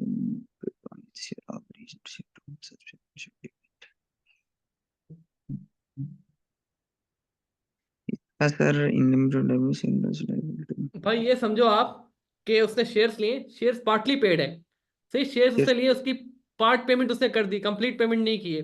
अब जब कंपनी लिक्विडेट हो रही है तो उसको पेमेंट किसको करनी होगी? वो उसको सर लाइक, अगर सर एक बार आप फिर से समझा सकते हो सर। देखिए, पार्टली पेड अप शेयर्स है, सही। शेयर्स ओके आपने सपोज करें कि आपने 80 रुपीज के शेयर्स हैं एक, और आपने 10 शेयर्स लिए हैं, ठीक है। Yes yes sir. आपको पेमेंट करनी थी 800 की, यस सर। आपने भी फिलहाल पेमेंट की है 600 की। 200 आपका बैलेंस है और कंपनी अब जा रही लिक्विडेशन में, तो बैलेंस आप किसको पे करेंगे? वो तो सर कंपनी को ही पे करेंगे ना उसको तो यही तो पूछ डायरेक्टली। रहा है आपसे। यस यस यस, मुझे मुझे थोड़ा क्वेश्चन समझ में थोड़ा यही तो पूछ रहा है आप, देखिए आप थोड़ा सा आप जो है लफ्जों पे की वर्ड्स यहाँ पे दिए हुए हैं आपको। Yes sir, partly paid partly up paid sir. Shares. Yes sir, I got it sir, I got it. ठीक है। पार्टली पेड अप शेयर्स क्या होते हैं? क्या आपने पार्शियल पेमेंट कर दी है, शेयर्स की पूरी पेमेंट नहीं की है। और हमने ये पढ़ा है, स्पेसिफिकली पढ़ा है, जब कंपनी लिक्विडेशन में जा रही होती है तो जो पार्टली पेड अप शेयर्स जिनके पास होते हैं उनको बोला जाता है कि भाई बाकी की पेमेंट कर दो, कंपनी लिक्विडेशन में जा रही है। यस सर, बिल्कुल। Got it. तो ये आपका भाई आंसर यहाँ पे गलत है, आपने दिया ही नहीं आंसर यहाँ पर, हार मान लिया आपने। मुझको थोड़ा सा वो समझ में थोड़ा। हम्म।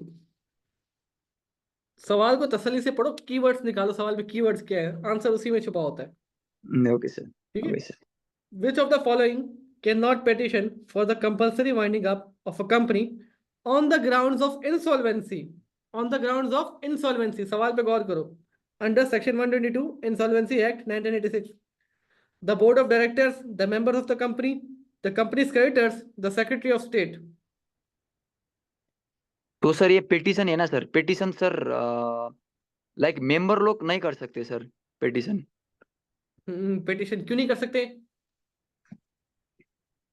लाइक सर हमने वो 4 5 एग्जांपल पढ़ा था सर, उसमें बोर्ड ऑफ डायरेक्टर भी था सर, और company creditor more than 750 amount डेप्ट उसका भी था sir, and secretary of state भी था। तो मुझे लग रहा है सर ये मेंबर ऑफ कंपनी उस पे नहीं था। कंपलसरी पिटीशन कांट पिटीशन, तो मुझे लग रहा है सर ऑप्शन बी होगा सर इसका आंसर। पिटीशन तो बी वो नहीं होगा। कर सकते।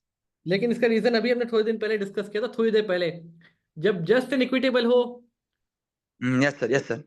तो मेंबर्स कर सकते हैं, बाकी कोई नहीं कर सकता। लेकिन जब यस सर। इंसॉल्वेंसी आ जाए कि यार कि मेंबर्स को उनका पैसा, क्रेडिटर्स को उनका पैसा पूरा नहीं होता, तो जब स्टेट होती है ना, लॉ कहता है कि सबसे पहला इंटरेस्ट देखा जाए इंसॉल्वेंसी केस में क्रेडिटर्स का। क्या जिन्होंने यस सर। बाहर से जिनका पैसा बनता है, बाहर वाले जो मेंबर्स नहीं, बाहर वाले उनका पैसा पहले मिले, तो वहां पर मेंबर्स ऑफ द कंपनी फिर वहां पे पिटिशन नहीं कर सकते। ठीक है। Yes sir, yes sir, got it sir. चले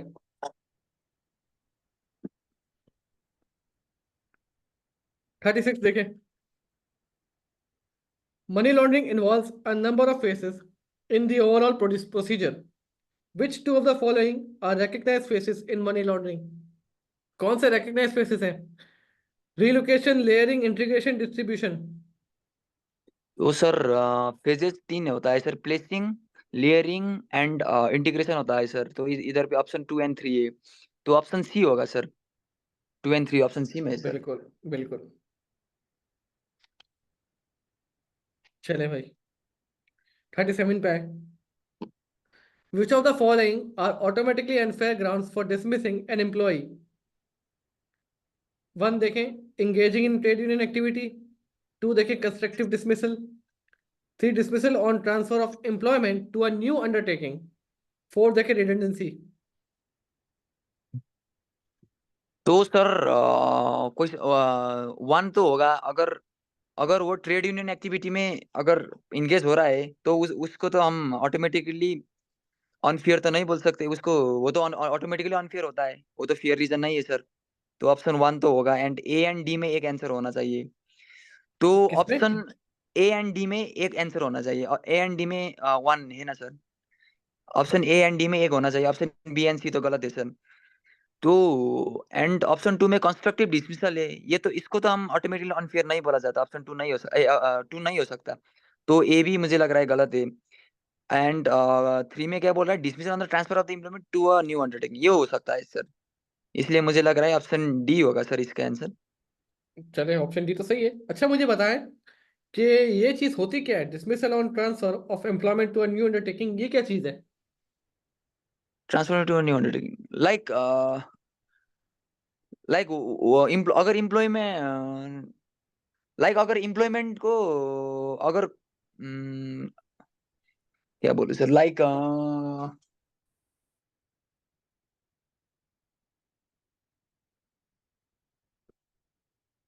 क्या हुआ? Dismissal on transfer of employment to a new undertaking, like अगर ये अनफेयर तो होता है सर ये।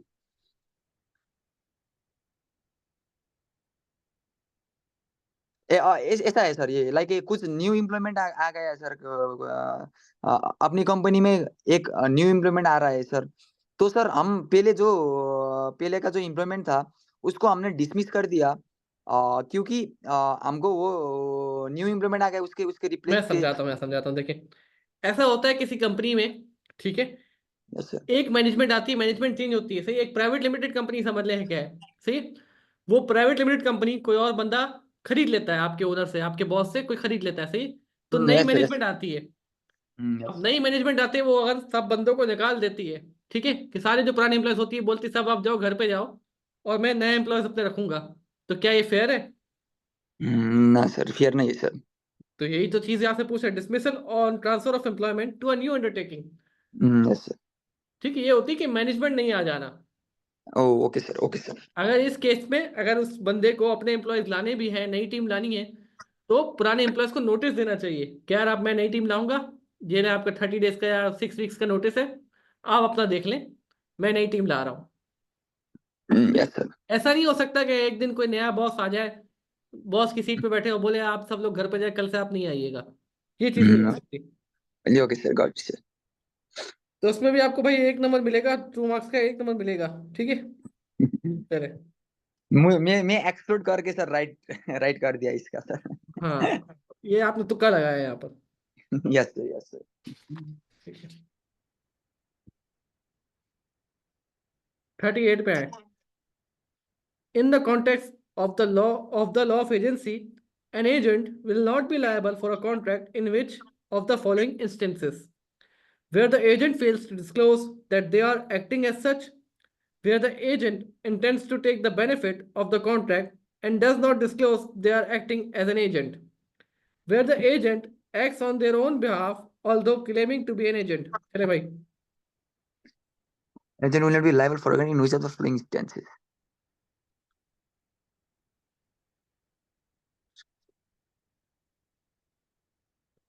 एजेंट लायबल ना हो सकता है sir. Option A, where the agent fails to disclose that they are acting as such. क्यों?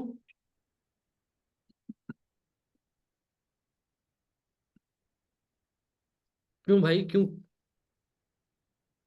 एक बार सर मैं ये क्वेश्चन, सोचो सोचो। To disclose that they are acting as सच।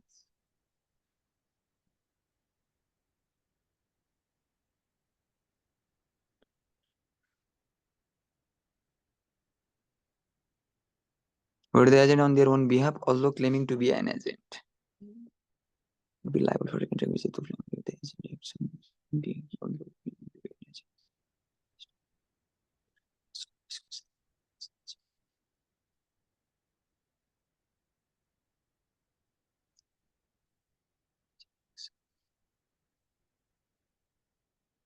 बहुत ही सिंपल सा आंसर है इसका।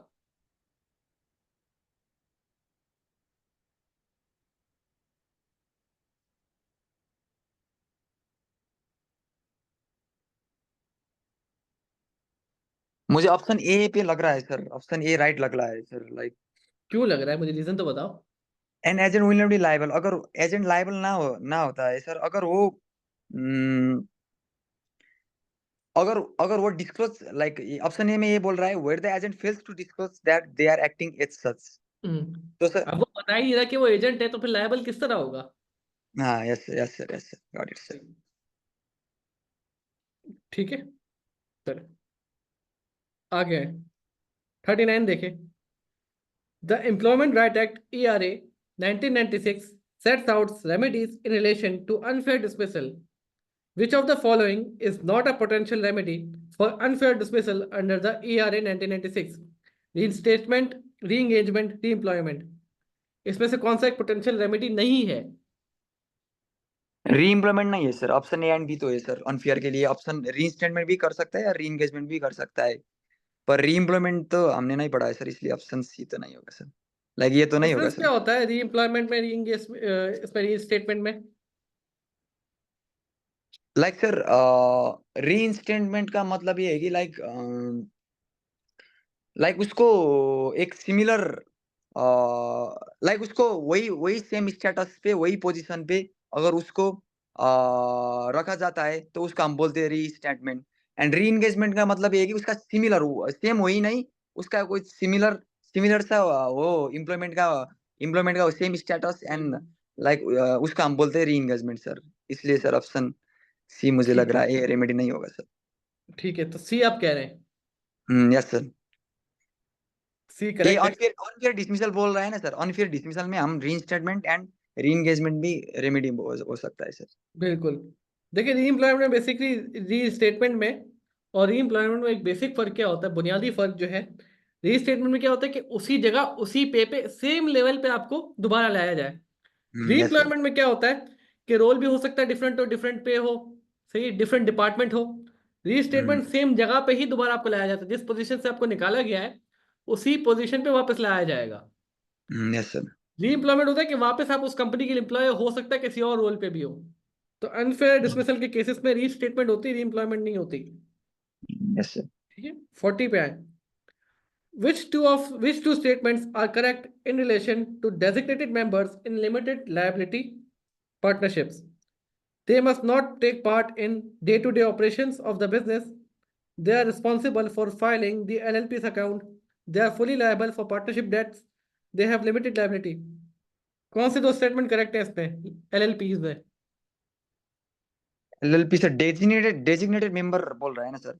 जी। तो सर लाइक ये तो डे टू डे ऑपरेशन में तो नहीं होता है sir.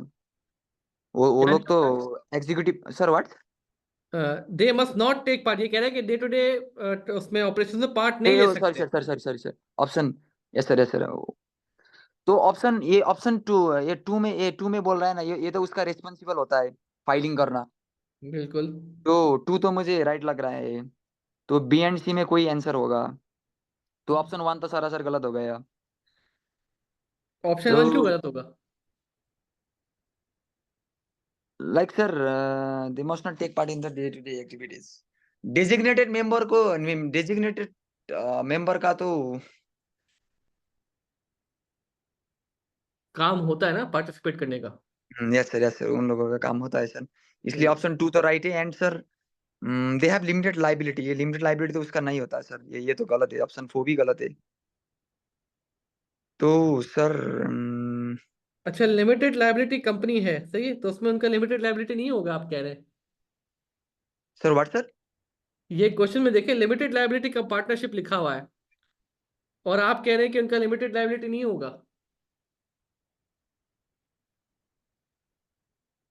Yes sir, yes sir, उन लोग का लिमिटेड लाइबिलिटी तो होगा सर। लिमिटेड लाइबिलिटी पार्टनरशिप कह रहा है सर। ये गलत इसलिए है, ऑप्शन आपने सही है इसका आंसर दिया नहीं, आप तो सवाल सही से पढ़ा ही नहीं है, ये गलत है ये। ओके। सही है, लिमिटेड इसका लाइबिलिटी वैसे आंसर पार्टनरशिप। 2 और 4 है। सही। बहुत ओके ही सर। इजी सा सवाल था। आशीष क्या कर रहे हो यार? Yes sir, yes sir, got ठीक है, बहुत ही आसान। जहाँ आपसे मैं पूछता हूँ कि यार ये क्यों नहीं होगा, वहां आप कंफ्यूज हो जाते हो। क्लैरिटी रखो माइंड में, कंफ्यूज नहीं होना है। इट। ठीक ओके है। Sir, okay sir. 41 देखो। देखो, आपको पता था, ये आंसर पता था आपको, बस यहाँ यस सर, यस सवाल सर। पूछने से आप कंफ्यूज हो रहे हो। यस सर, यस सर, जब आपने सवाल पूछा था सर मैं अपने माइंड ही आप को ब्लैंक हो गया। सेकंड गेस नहीं करो। You have done well enough. अपने आप को सेकंड गेस नहीं करो, सवाल को पढ़ो वापस और कर लो उसको, सही। सेकंड जी गेस ओके नहीं करो सर, अपने आप को। ओके चले। सर। 41 देखें। The term insider dealing relates to a number of potential criminal offenses. Which two of the following are crimes in relation to insider dealing? The encouraging someone to engage in insider dealing, failing to report insider dealing, consider concealing insider dealing, passing on inside information.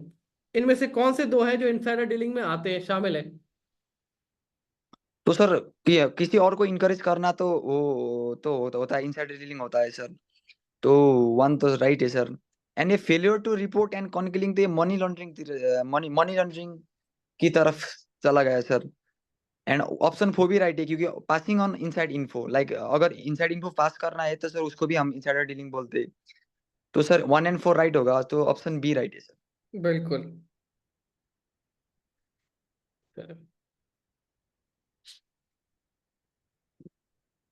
आगे बढ़ते हैं, 42 पे है। Which of the following can be accepted so as to form a binding contract?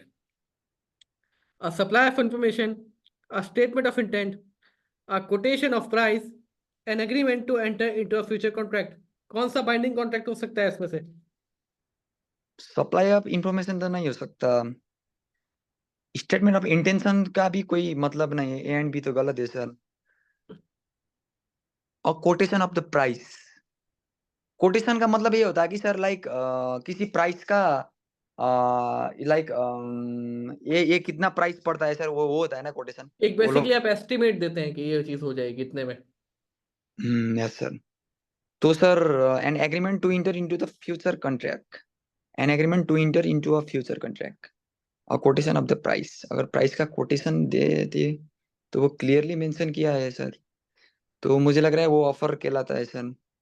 N agreement to enter into a future contract, future में जाकर अगर agreement करते, future contract के लिए एग्रीमेंट करते तो reserve bank university is to form a binding contract. ये तो मुझे ऑप्शन सी लग रहा है सर, लाइक वो क्लियरली स्पेसिफाइज है कि लाइक इसका प्राइस इतना पड़ेगा, तो सर लाइक उधर पे फर्दर नेगोशिएशन नहीं है, तो हम इसको एक एक तरीके से ऑफर भी बोला सकते हैं ना सर। बिल्कुल बिल्कुल तो बता सकते मुझे हैं, लग रहा है सही है। ऑप्शन सी राइट होगा सर। 42 बिल्कुल सही है, सी है इसका आंसर। Yes sir. ठीक है, 43 पे आए। Contracts are legally enforceable agreements. Which of the following statements regarding contractual agreement is true?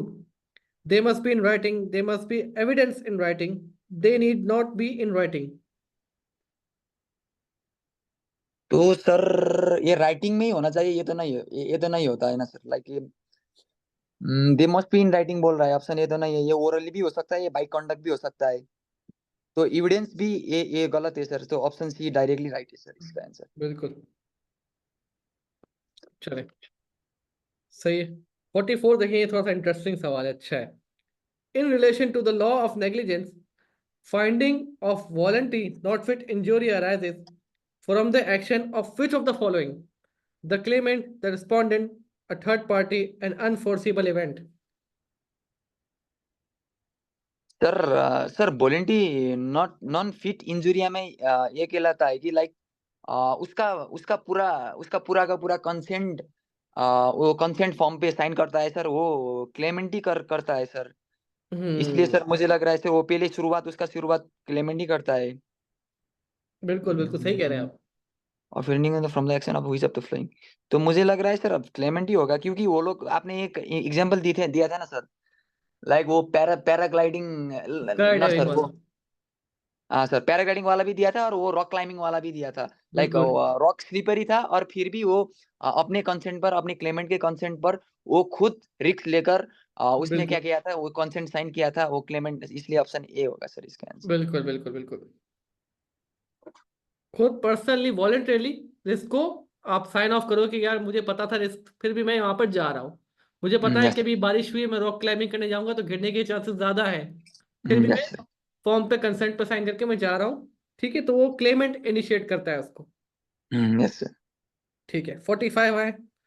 In the context of the law of contract, which two of the following statements in relation to a letter of comfort are correct? Letter of comfort, mind में रखे concept को। It is a binding promise to pay a subsidiaries company's future debts. It is a non-binding statement of present intention to pay a subsidiary company's future debts. It is issued by a parent company. It is issued by a parent company's bank. Letter of intention जो है भाई, letter of comfort sorry, उसके बारे में दो statement आपसे मांग रहा है। Yes sir.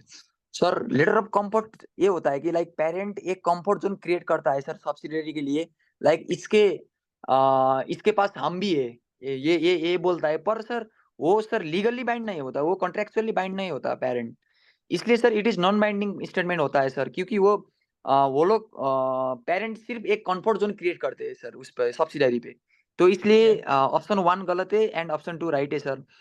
एंड सर ये पेरेंट कंपनी ही इशू करते हैं, ये पेरेंट कंपनी का बैंक नहीं करते सर, ये पेरेंट कंपनी ही इशू करते हैं, इसलिए ऑप्शन थ्री भी राइट है सर, तो ऑप्शन बी होगा सर आंसर। बिल्कुल बिल्कुल करेक्ट है, सही है। तो सेक्शन ए हमारा कंप्लीट हो चुका है, सही है। Yes sir. तो अब आप जो है उस सेक्शन बी की जो कंडीशन है ना, ये इसको आप ध्यान से पढ़ें। पूरा विजिबल है? Yes sir clearly visible sir. पूरा विजिबल है, टास्क टू भी विजिबल है, सही है। आप इस सवाल को जो है थोड़ा सा अटेम्प्ट करें, तब तक मैं आपके सेक्शन ए की जो है टोटल वो कर लेता हूँ question answers. Okay sir, okay sir, okay ठीक है, sir. Task one task two आप जरा पढ़ लें। अब क्लियर नजर आ रहा है आपको? Yes sir, now clear sir. Question and scenario and the question are clear sir now. सही है। Yes sir, which of the चले following पढ़े इसको statement जरा। and the purpose of the awarding damage for breach of contract? Time ठीक हमारे है। पास कम रह गया है, 15-20 मिनट्स रह गए हैं, ठीक है। Okay sir. अब चैलेंज शुरू हुआ है आपका, पढ़ो उसको जल्दी।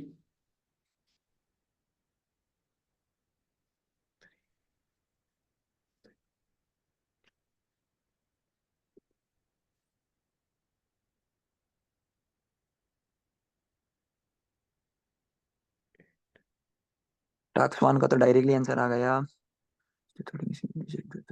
Loss are correct.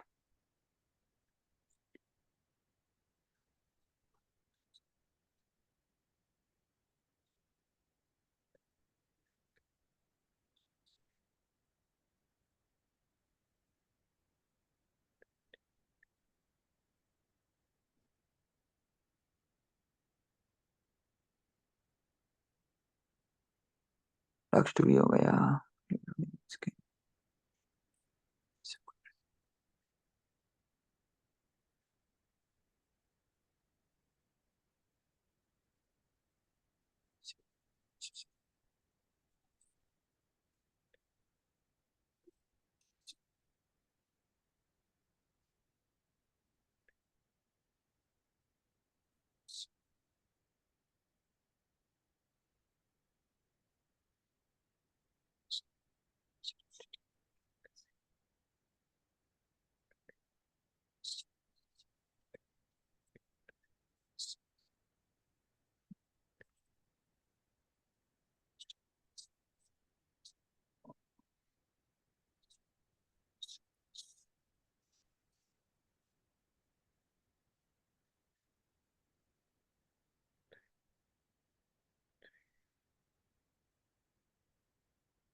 Ji Ashish. Yes sir, मैं टास्क 3 कर रहा हूँ सर, टास्क 3 का senior.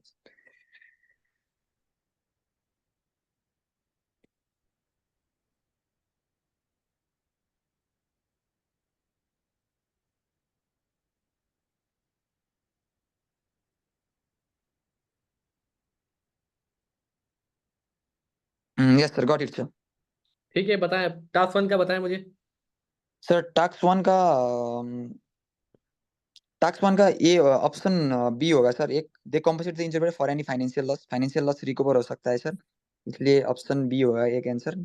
And sir as B. एक, एंड ऑप्शन डी होगा सर, क्योंकि सर ऑप्शन डी पर ये बोला है कि लाइक अगर कुछ कॉन्ट्रैक्ट उसको कुछ भी क्लेमेंट को इस पोजीशन में रखा जाए रखना पड़ता है कि वो कॉन्ट्रैक्ट परफॉर्म हुआ होता तो कैसा होता, तो इसलिए ठीक ऑप्शन है, डी राइट है सर। उस पोजीशन में ले एंड आते कि अगर कॉन्ट्रैक्ट परफॉर्म हुआ होता तो किस यस कंडीशन सर। में होते। टास्क 2 बताएं यस, मुझे। टैक्स टू पे sir like mitigate losses sir, एक क्लेमेंट को करना पड़ता है सर, इसलिए it option it lies with the party who supports the bridge, option A है सर, राइट है सर। ठीक है, और एंड दूसरा?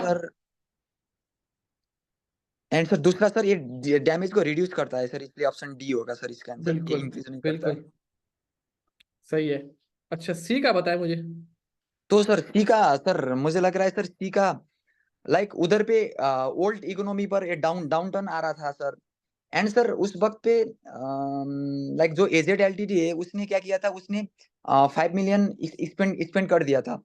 तो सर मुझे लग रहा है सर सिनेरियो पढ़ते वक्त मुझे ये लगा कि लाइक उसने कुछ दूसरे कस्टमर को वो सेल कर दिया, तो दूसरे कस्टमर को सेल कर दिया तो वो तो क्लेम नहीं कर सकता ना कुछ भी, अगर वो नहीं करता तो वो क्लेम कर सकता था। अगर उसने उसने सेल कर क्लेम, दिया, सेल कितने में किया है? Sir what sir? सेल की है उसने, शिप सेल की दूसरे कस्टमर सेल को। सर, सेल सर जितना वो पहले पहले कस्टमर से जितना उठा सकता था उतने में ही किया है सर उसको उसने। ठीक है, तो जितना वो एक्सपेक्ट करा था उतना मिल गया है उसको। Yes sir. तो कितने का क्लेम करेगा अब वो? तो सर अब वो कुछ भी क्लेम नहीं कर सकता मुझे लग रहा है सर, बिल्कुल। इसलिए सर पाउंड जीरो होगा सर इसका आंसर। बिल्कुल। सर जितना उसको अगर बॉब से मिल रहा था उसको, उतना ही यस सर। उसको सेम अमाउंट का दूसरे क्लाइंट से उसको दूसरा क्लाइंट मिल गया। तो जितना यस सर। उसने एक्सपेंस किया था वो भी उसको रिकवर हो गया, और जितना उसका प्रॉफिट मार्जिन एक्सपेक्टेड था बॉब से वो भी मिल गया यस उसको। सर। Yes sir. ठीक है। सर अगर सर इस केस पे सर अगर उसने लाइक कुछ कि दूसरे कस्टमर से अगर उससे थोड़ा कम पे सेल करता, तो सर उसको वो जितना भी डिफरेंस है वो क्लेम कर सकता है ना डिफरेंस वो। अमाउंट का वो भी उसका यस क्लेम करता फिर। ठीक है। Yes sir. Yes got it sir, got बिल्कुल इट सर। सही है। बिल्कुल पूरे के पूरे नंबर लिए इसमें आपने। Yes sir. ठीक है, चले ये देखें। Claire, Dan, and he formed a partnership 10 years ago. ठीक है। Although Claire was a sleeping partner and never had anything to do with running the business. Last year, Dan retired from the partnership. Eve have subsequently entered into two large contracts. The first one was with a long-standing customer. अच्छा, यहाँ पे अजान हो रही है। आशीष, आप एक question तब तक पढ़ें। Okay sir, got it. Clear है अब ये? Yes sir, clear sir, clear sir. ठीक है।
क्या है Ashish? Ashish? Yes sir, yes sir. जी भाई, हो गया टू आपका? Yes sir, done. Task one बताएं क्या है? तो सर टास्क वन का ये होगा कि सर लाइक वो स्लीपिंग पार्टनर होता है, फिर हम्म। भी वो फुल्ली लायबल होता है सर पार्टनरशिप के बिल्कुल लिए। बिल्कुल फुल लायबल होता है वो। भले यस स्लीपिंग सर। पार्टनर हो, भले सोता रहे, पैसे देने पड़ेंगे उसको। Yes sir. ठीक है। अच्छा, टास्क टू बताएं। टास्क टू सर,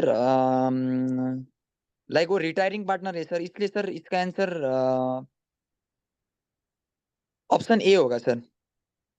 क्यों? ऑप्शन ए क्यों? क्योंकि सर रिटायर तो हो उसने गया है। लाइक उसने कस्टमर को ऑप्शन ए में ये बोल रहा है कि he remains liable to new customer when you was the member of the partnership unless he declare his withdrawal। Like उसको न्यू कस्टमर को भी वो इन्फॉर्म करना पड़ता है ना सर। लाइक वो अगर उसने न्यू कस्टमर और कुछ किसी भी कस्टमर को लाइक इन्फॉर्म ही नहीं किया तो वो लोग क्या उसको बिलीव पार्टनर करेंगे मतलब। समझेंगे। यस सर, एंड क्वेश्चन में भी ये बोल रखा है कि both believe that Dan will be still a partner in the partner business in the business, question है। बिल्कुल उनकी एक्सपेक्टेशंस थी कि डैन अभी भी पार्टनर है। यस सर, यस सर, इसलिए उनको हो ऑप्शन ए। सकता है डैन के एबिलिटीज पे ट्रस्ट हो। Yes sir, yes sir. बिल्कुल। ठीक है, ये भी सही हो गया आपका। अच्छा, टास्क यस सर। थ्री बताएं इसका। Sir grape claim the outstanding sir, ये तो तीनों से ही करता है ना सर, वो ग्रेप तो बिल्कुल तीनों से करेगा, पूरी तीन ही लोगों पार्टनरशिप से से। करता है। ठीक है। Yes sir. वेरी गुड यार, दो पूरे आपने एमटीक्यू से करेक्ट कर लिए। सही है। तीसरे पे आए, तीसरा तो बहुत इजी है। तीसरा इजी है sir. John, who is 65 years of age, has just retired from his employment with a pension and a lump sum payment of 100,000। सही है, बहुत मालदार आदमी हो गया ये। Yes sir. He is keen to invest his money। वैसे 100,000 pound जो है नेपाल की करेंसी में कितने हुए? सर ये तो बहुत, 1 पाउंड का 165-170 अराउंड होता है सर। अच्छा, तो ये तो बहुत ही ज्यादा हो गया। बहुत ज्यादा हो गया। ठीक है। He is keen to invest his money but has absolutely no knowledge of business or investment। He does not wish to take any great risk with his investment, but he would like to have a steady flow of income from it। He has been advised that he can invest in following range of securities: preference shares, ordinary shares, debentures secured by a fixed charge, debentures secured by a floating charge। Task one आपसे कह रहा है, in relation to the above investment form which is the most secure. सबसे secure कौन सी है भाई? Debenture secured sir by fix charge, debentures secured by floating charge, preference shares या ordinary shares? Sir most secure तो sir fix charge ही होता है ना सर। बिल्कुल फिक्स होता चार्ज है। से होता है मोस्ट बिल्कुल सबसे सिक्योर। ज्यादा सिक्योर, सबसे पहले पैसा इनको मिलता है, इससे सबसे ज्यादा यस सर। सिक्योर है। ठीक है। यस। टास्क टू बताएं मुझे, in relation to the above investment form which may have a cumulative right to dividends. ये इसका आंसर आप मुझे दे चुके हो थोड़ी देर पहले।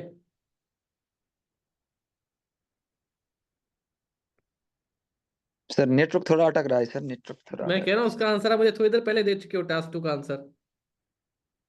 यस सर, यस सर, आपने वो पिछले वाले टास्क एक सेक्शन ए में आपने पूछा था सर, ये वाला क्वेश्चन सेम यही था सर, क्यूमुलेटिव सेम यही राइट। था, यस दो सर। इत्तेफाक देखो, आपको बिल्कुल आंसर पहले से ही दिया हुआ है आपने इसका। ठीक है। Yes sir, option A sir. चले, टास्क थ्री बताएं इसका, इन रिलेशन टू ये द भी तो अबव सर सेम इन्वेस्टमेंट ही फॉर्म। सर, ये भी आया था। ये भी, अच्छा ये भी दे चुके हैं आप?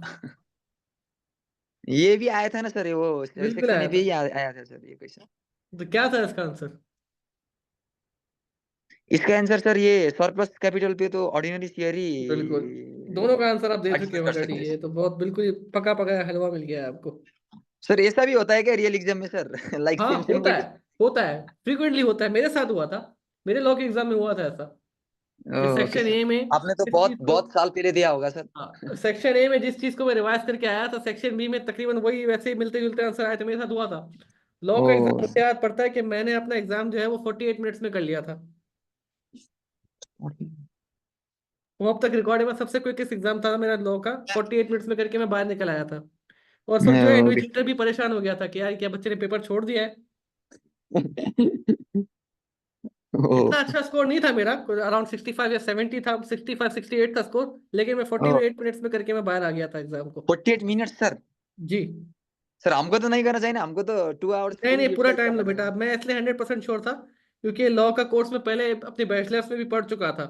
Okay sir, okay sir. ठीक है, तो पाकिस्तान का लॉ पढ़ा था, लेकिन पाकिस्तान का लॉ और यूके का लॉ बहुत हद तक सिमिलर चलता है। बस माइनर सी डिफरेंसेस थी, लेकिन कॉन्ट्रैक्ट लॉ का पार्ट बहुत ही सिमिलर है। तो ऑलमोस्ट 90-95 90% कोर्स कह रहे हैं मेरा पहले से कवर्ड था, और बैचलर्स में अच्छी तरह हम्म कवर्ड था। तो मैंने ये रिस्क हम्म, लिया था। मेरा आप ही बेवकूफ़ी मत करना, एग्जाम में पूरे 2 घंटे निकाल के आना। ओके सर, ओके सर, ठीक है। फोर ओके देखें। Sir. In 2008 Jair was disqualified from acting as a company director for a period of 10 years. 10 साल की इसको सजा सुना दी गई है। The hmm. Company Directors Disqualification Act 1986 for engaging in fraudulent trading. ठीक है। However, he decided to continue to pursue his fraudulent business, and in order to avoid the consequences of the disqualification order, he arranged for his accountant Kim to run the business on his instruction. Although Kim took no shares in the company and was never officially appointed as a director, he nonetheless assumed the title of managing director. ठीक है भाई, अब बताएं। Task 1 देखें। अच्छा। तो sir like किम तो legally appoint नहीं, ऑफिशियली अपॉइंटेड तो नहीं है सर। हम्म। पर वो उसका इसलिए सर मुझे लग रहा है सर ये डिजोर डायरेक्टर तो नहीं है सर। हम्म। डिजोर डायरेक्टर तो ऑफिशियली अपॉइंट होता है सर। बिल्कुल। तो दूसरा क्या ऑप्शन है हम्म आपके पास? Taking to run the business on instruction, तो उसके इंस्ट्रक्शन पे कुछ काम कर रहे हैं। तो लाइक नॉन एग्जीक्यूटिव डायरेक्टर भी नहीं हो सकता, ये दो तो नहीं है सर। तो सर मुझे लग रहा है सर ये लीगली फॉर्मली अपॉइंट नहीं हुआ है, तो सर ये डिफेक्टो डायरेक्टर होगा सर, किम सर। बिल्कुल बिल्कुल, फॉर्मली अपॉइंट नहीं होता, लेकिन एक्चुअली में वही कंपनी को लीड कर रहा है। और जेर यहाँ पर क्या होगा? Yes sir, yes sir. There there sir I will decide to continue pursue this for business in order to avoid the consequence of this decision.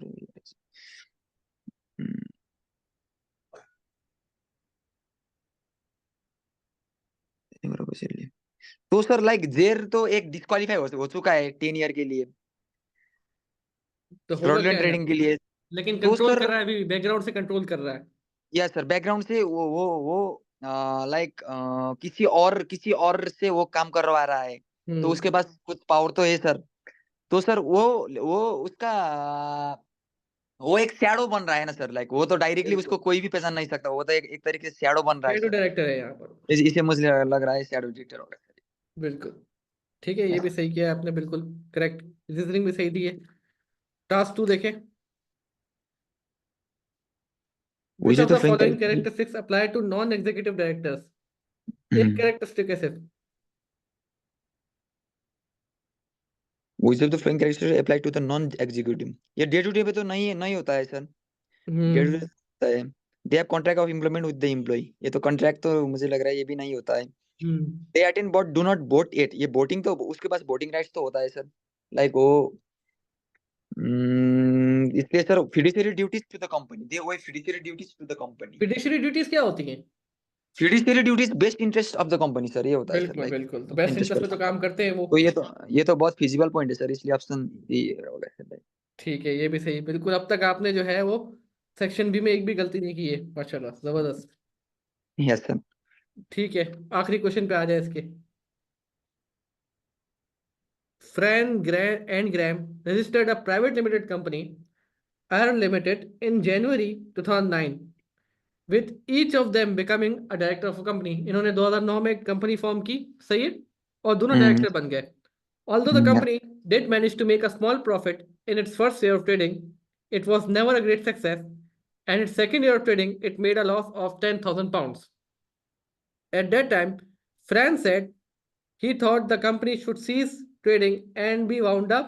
Graham, however, was insistent that the company would be profitable in the long term, so they agreed to carry on the business, with Fran taking less of a part in the day-to-day management of the company, although retaining his position as a company director.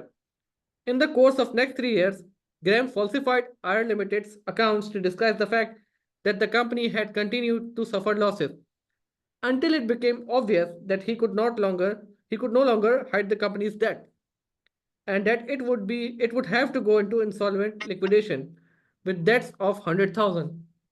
हुआ ये कि भाई दो partner थे, पहले साल थोड़ा सा इनको प्रॉफिट हुआ, दूसरे साल उन्होंने 10,000 का लॉस किया। जब 10,000 का लॉस किया तो फ्रेंड ने कहा कि भाई मैं तो साइड में हो रहा हूँ, कंपनी बंद करते हैं। तो ग्रैम ने यस उससे कहा सर। कंपनी बंद नहीं करते, लॉन्ग टर्म में जो है फायदा हो जाएगा। तो फ्रेंड ने क्या किया, वो बस एज अ स्लीपिंग पार्टनर चला गया, डे टू डे उसने मैनेजमेंट छोड़ दी, लेकिन अपना टाइटल रिटेन किया उसने डायरेक्टर का। Yes sir. ग्रैम ने क्या किया, ग्रैम ने मजीद 3 साल नुकसान किए, लेकिन अकाउंट्स फॉल्सिफाई किए, झूठे अकाउंट्स बनाए ताकि वो ऑब्वियस ना हो, मतलब दिखाई ना दे। लेकिन तब तक ये काफी ऑब्वियस हो चुका था कि कंपनी अब बिल्कुल खत्म हो चुकी है, इस पर डेट्स बहुत ज्यादा है, अब कंपनी के पास इतना बिजनेस नहीं है। कंपनी लिक्विडेशन में गई और उसका अब जो डेट्स थे वो थे 100,000 के। ठीक है, केस समझ गए? Yes sir got it sir, gate case comes. Task 1 देखें, identify which of the following categories of directors applies to each of Jir and Kim। अच्छा भाई, ओके सर। तो सर फ्रॉडुलेंट ट्रेडिंग, तो सर फ्रॉडुलेंट ट्रेडिंग पर तो हम दोनों civil भी होता है क्रिमिनल भी होता है सर, बिल्कुल होता है। फ्रॉडुलेंट ट्रेडिंग पर।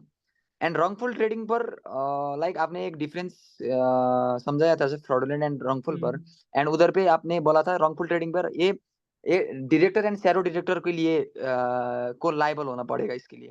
तो ये हम्म मुझे लग रहा है सर इंडिविजुअल्स के बीच में होता है, इसलिए सिविल होगा मुझे लग रहा है सर। बिल्कुल डायरेक्टर करते हैं सर। ठीक है। यहाँ पर जो है वो इस सूरत में कि रॉन्गफुल ट्रेडिंग क्या आपको पता होना चाहिए था, लेकिन आपको पता नहीं है। सही, पता होना चाहिए, एक डायरेक्टर को पता होना चाहिए कि जो है वो रॉन्गफुल ट्रेडिंग हो रही है, लेकिन उसको पता नहीं था। यहाँ पर क्या नाम है उसका, फ्रान को। तो वो रॉन्गफुल ट्रेडिंग यस में जो सर। जाएगा वो सही। अच्छा चले आगे आए, यहाँ पे आपसे पूछ रहे हैं टास्क टू, यस डस सर। फ्रॉडलेंट और wrongful trading apply to each of Fran and Gram. Fran पे क्या अप्लाई हो रहा है यहाँ पर? फ्रान जो है, फ्रांस पे सर, यस सर, फ्रांस पे सर रॉन्गफुल ट्रेडिंग अप्लाई हो रहा है सर। क्यों हो रहा है? कंपनी सोल्वेंट इंसॉल्वेंसी की तरफ जा रहा है, पर फिर भी वो कंपनी को रन करने की तरफ जा रहा है ना सर। नहीं, वो मैं फ्रान की बात कर रहा हूँ, जो कंपनी को रन कर रहा है वो कौन है? ग्रैम कर रहा है। एक बार सर, कम- क्वेश्चन और क्वेश्चन फ्रांस सर तो एक बार। स्लीपिंग फ्रांस पार्टनर के चला डस, गया था ना। Oh yes sir Fran's sleeping partner चला गया था डस। Fraudulent trading and the wrongful trading. तो सर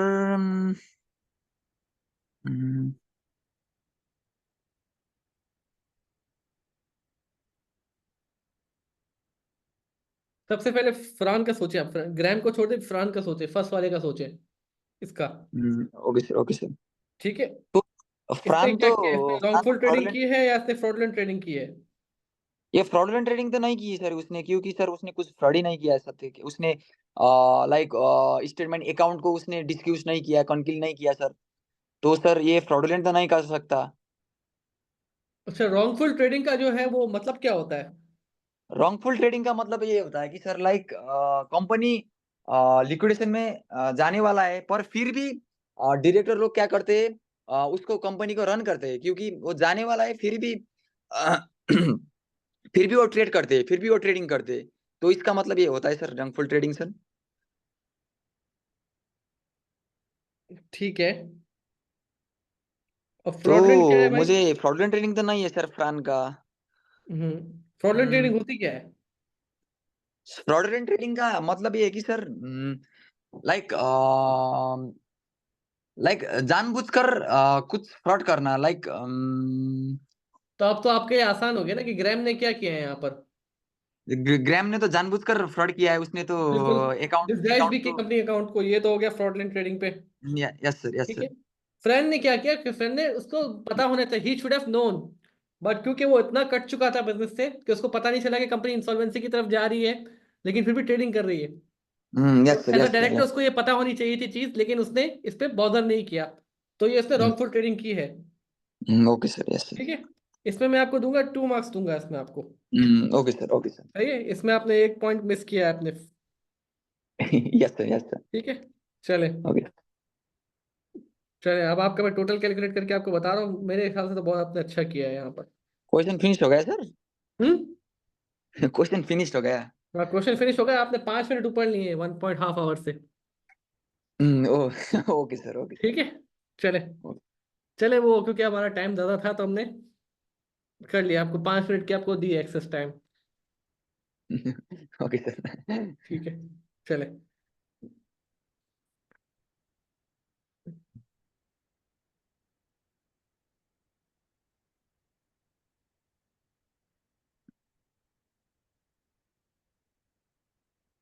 वो आपने एक मॉक दिया था ना सर, उससे तो टफ नहीं था सर, ये मुझे लग रहा है। ठीक।